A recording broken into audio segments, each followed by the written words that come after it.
Баршаңызға сәлем, каналыма қош келдіңіздер. Сіздермен бірге Гүлфия. Бүгін Корей елінің пигоди тамағын дайындаймыз. Яғни Корей елінде бұл тамақты пянце деп атайды екен. Алдымен қамырды ашытып аламыз. Ол үшін бізге 800 грамм електен өткізілген ұн қажет болады және 400 мл жылы су қажет болады. Су тағы да көбірек кетуі мүмкін. Және осы жылы суға бір ас қасық толтырмай дрожжи, жарты кішкентай қасық қант және бір кішкентай қасық толы тұз қосамыз. Тағы да бір ас қасық сұйық қосып, осы жылы суды жақсылап араластырамыз. Су кішкене аз немесе көп кетуі мүмкін.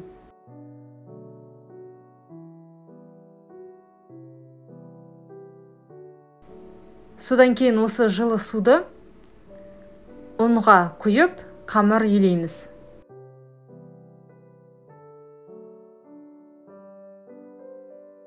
Қамыр қатты болмауы керек, кішкене орташа жұмсақ етіп елегендеріңіз дұрыс. Сол кезде пигоди жақсы көтеріледі және жұмсақ болып шығады.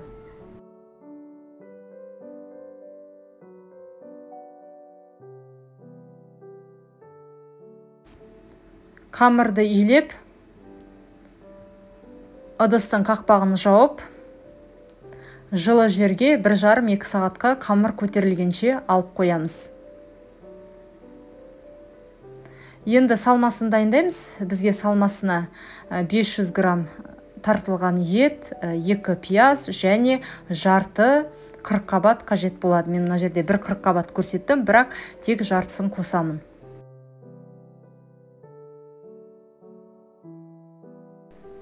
Ортасынан бөліп, тек жартысын қосатын болам. 40 қабатты мен 4 бұрышты етіп тураймын, бірақ кішкене ұзынша етіп те турап жатады.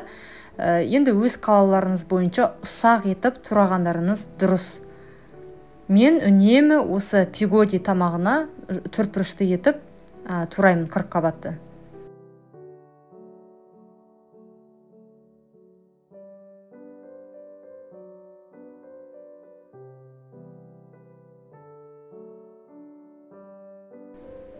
Қабат дайын. Тартылған етке қосамыз.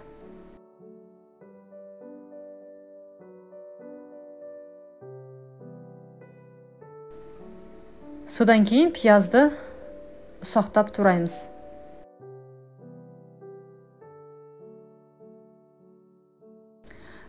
Бұл пигоди тамағына пиязды көбірек қоссаңыздар, жаңағы салмасы өте жақсы болып шығады. Сондықтан мен пиязды көп қосамын, яғни 2 үлкен пияз қостым. Мына видеода тек бір пиязды көрсеттім турағанымды. Негізі 2 пиязды да турап қосамын. Міне екінші тақтай пиязды да қосып жатырмын. Дәміне қарай тұз қосамыз. Содан кейін басқада приправалар қоссаңыздар болады, бірақ мен тек қара бұрыш қосамын. Дәміне қарай қосам. Содан кейін осы салманы жақсылап араластырамыз. Яғни мен қолмен араластырамын.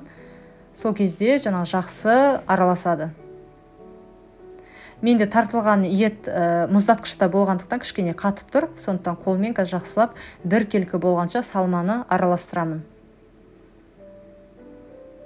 Және тартылған ет кішкене майлы болғанында жақсы. Сол кезде салмасы дәмді болып шығады. Егер сіздерде тартылған ет майсыз болса, онда сұйық май қосып жіберіңіздер. Менде қамыр көтерілді. Қамырдың ыдыста көтерілген сәті видеоға түспей қалыпты. Сондықтан негізі өте жақсы көтерілді және жұмсақ болып шықты қамыр. Қазір осылай бірнеше бөлікке бөлемін.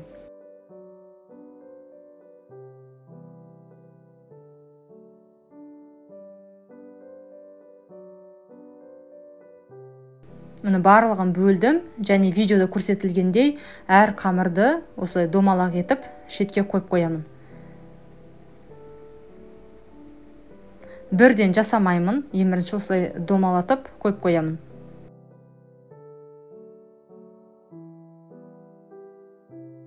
Содан кейін дайын қамырдың бетіне орамал немесе мен сияқты осындай салафан жауып қойсаңыздар болады. Тағы да 5 минут осылай қойып қоямын. Яғни 5 минут тағы да кішкене тынады қамыр, аздап көтеріледі. Енді осы қамырды жаямыз. Қатты жұқа болудың қажеті жоқ, кішкене орташа етіп жаясыздар. Салмасын көп етіп салған дұрыс, сол кезде пигоди дәмді болып шығады. Және мен 2 түрлі етіп түйемін, және сол 2 түрін көрсетемін. Яғни міне видеода көрсетіліп тұрғандай, қамырдың 2 жағын ортасына алып келіп жабыстырамын. Міне көріп тұрсыздар. Міне осылай түйемін.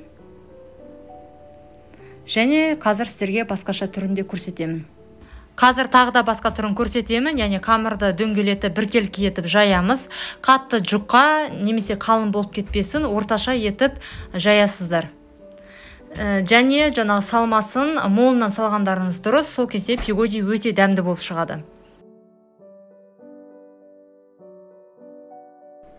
Пигодиді түйеміз, яғни видеода көрсетілгендей қамырдың 2 жағын ортасына алып келіп жабыстырамыз. Сол кезде әдемі болып түйіледі. Қазір тағы да бір мәрте көрсетемін. Қамырдың 2 жағын ортасына алып келіп жоғары тартып жабыстырасыздар.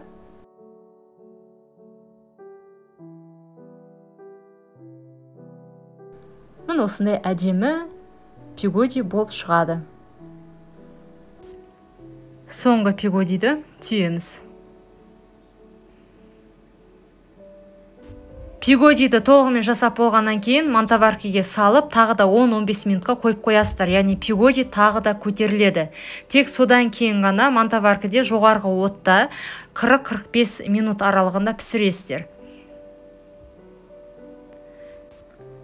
Пигоди тура 40 минутта пісті. Қараңыздар, қалай көтерілді, өте дәмді болып шықты. Міндетті түрде жасап көріңіздер. Және мантаваркиге мән бермей қойыңыздар. Менің ескі мантаваркам. Пигодиді осы рецепт бойынша дайындасаңыздар, төмендегі комментарийға өз ойларыңызды жазып, каналыма тіркеліп, лайк басуды ұмытпаңыздар. Баршаңызға ас болсын.